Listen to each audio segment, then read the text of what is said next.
स्वाति एक बहुत ही सीधी सादी प्यारी सी लड़की थी। वो 5वीं कक्षा में पढ़ती थी। सबसे प्यार से बात करना, सबका सम्मान करना, इतना अच्छा स्वभाव होते हुए भी स्वाति से उसकी क्लास में कोई अच्छे से बात नहीं करता था, क्योंकि स्वाति का रंग काला था। उसके काले रंग की वजह से ही उसे स्कूल में कई बार नफरत का पात्र बनना पड़ता था। स्वाति, लाइन में पीछे लग, आगे लगेगी तो मैम तुझे गुस्सा करेंगी।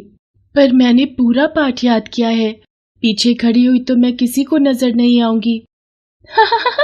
तू तो सबसे पहले नजर आती है, पर हमें पता है टीचर जी तुझसे कोई भी प्रश्न पूछेंगी ही नहीं।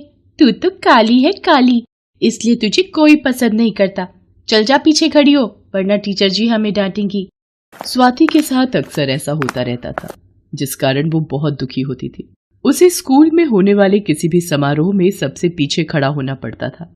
15 अगस्त आने वाला था और स्कूल के सभी बच्चे 15 अगस्त में स्टेज पर होने वाले कार्यक्रम में भाग ले रहे थे। स्वाति का भी मन था वो 15 अगस्त के समारोह में भाग ले।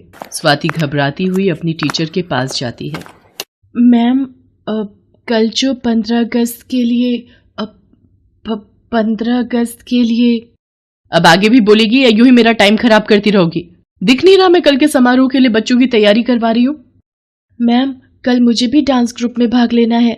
डांस के बच्चे पूरे हो चुके हैं, अब तुम इस ग्रुप में नहीं आ सकती। सॉरी, और वैसे भी मुझे इस डांस में सुंदर सुंदर लड़कियों को लेना था। तुम इन सब से बिल्कुल अलग लगोगी।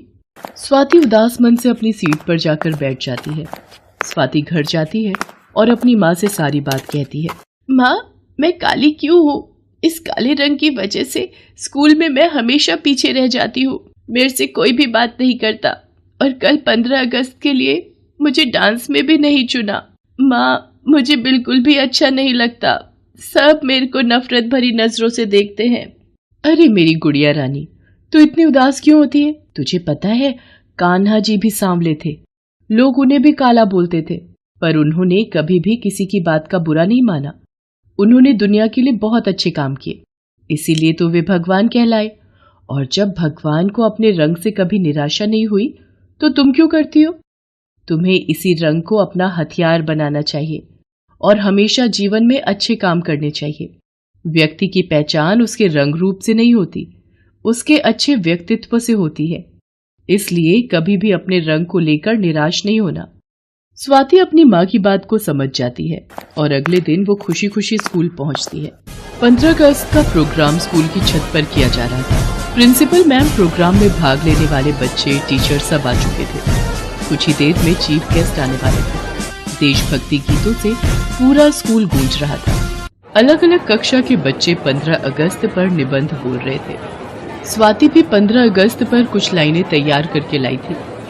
वो स्टेज पर बोलने जाने लगती है, तभी टीचर उसे आवाज देती है। देखो स्वाति, कुछ ही देर में चीफ गेस्ट आने वाले हैं, तुम स्टेज पर नहीं जाओगी। मैं नहीं चाहती तुम्हारी वजह से मेरी पूरी क्लास की बेइज्जती हो, इसलिए चुपचाप वहां जाकर बैठ जाओ। इतनी देर में प्रधानाचार्य जी भी स्टेज पर आ जाती है। आप सभी बच्चों को 15 अगस्त आजादी दिवस की हार्दिक शुभकामनाएं। हमारे बीच चीफ गेस्ट आ चुके हैं, अब सभी बच्चे जोरदार तालियों से उनका स्वागत करेंगे।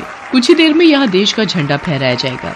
इसके बाद सभी कक्षा के बच्चे अपना सांस्कृतिक कार्यक्रम प्रस्तुत करेंगे। प्रोग्राम शुरू हो जाता है। उसके बाद देश का झंडा फहराया जाता है।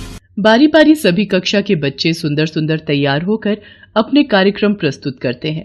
स्वाति की क्लास के बच्चे भी ग्रुप डांस के लिए स्टेज पर पहुंचते हैं। जो झंडा अभी कुछ देर पहले लहराया गया था, बच्चे उसके आसपास ही डांस कर रहे थे। झंडा जिस डंडे से बंधा था, वो डंडा लगातार हिल रहा था। सब लोगों का ध्यान बच्चों के डांस की तरफ था। अचानक स्वाति की नजर गिरते हुए झंडे के डंडे पर पड़ती है। स्वाति दौड़ती हुई स्टेज पर जाती है और उस गिरते हुए झंडे का डंडा पकड़ लेती है। स्वाति को ऐसा करते देख स्पोर्ट टीचर भी स्टेज पर भागता है और स्वाति की मदद करता है। स्वाति के कारण बच्चों को चोट आने से बच जाती है। सब लोग स्वाति के साहस के लिए उसे शाबाशी देते हैं। अगर ऐसे होनहार और साहसी युवा बच्चे इस देश में हों, तो इस देश की तरक्की को कोई नहीं रोक सकता। तुम्हारे कारण आज बच्चों को चोट लगने से बच गई और एक हादसा टल गया। तुमने अपनी जान की परवाह भी नहीं की। आज तुमने देश के झंडे को जमीन पर गिरने से बचा लिया।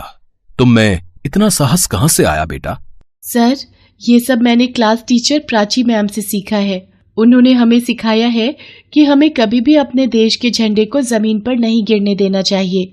भारत देश का झंडा हमारी आन बान और शान का प्रतीक है और इसकी रक्षा करना हमारा कर्तव्य है। मैम कहती हैं कि हमें सदैव दूसरों की मदद करनी चाहिए और मुश्किल वक्त में साहस दिखाना चाहिए। मुझे प्राची मैम की बातें याद थी, इसलिए मैंने वही किया जो उनसे सीखा। Miss Prachi, very good. आपने अपनी कक्षा के बच्चों को बहुत अच्छी शिक्षा दे रखी है। शाबाश स्वाति बेटा। मैं यहाँ पर एक बात के लिए और सावधानी बरतना चाहूंगी। आज के बाद किसी भी समारोह से पहले एक बार सारा प्रबंध मैं अपनी आंखों से चेक करूंगी, ताकि ऐसी अनहोनी से बचा जाए। बाकी इसके लिए स्कूल का स्टाफ भी सावधानी बरते, ऐसी मैं कामना करती हूँ।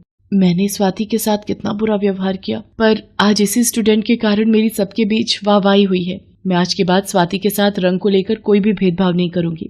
सब लोग मिलकर स्वाति के लिए तालियां बजाते हैं। प्रिंसिपल मैम सब बच्चों के साथ साथ स्वाति को भी साहस के लिए पुरस्कार देती हैं।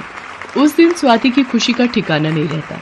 आज उसकी क्लास के सब बच्चे उससे बहुत अच्छे से बात कर रहे थे। उसके बाद सभी बच्चों को 15 अगस्त त्योहार की खुशी में मिठाई और टॉफियां बांटी जाती हैं। ऐसे और वीडियो देखने के लिए हमारे चैनल को सब्सक्राइब करें।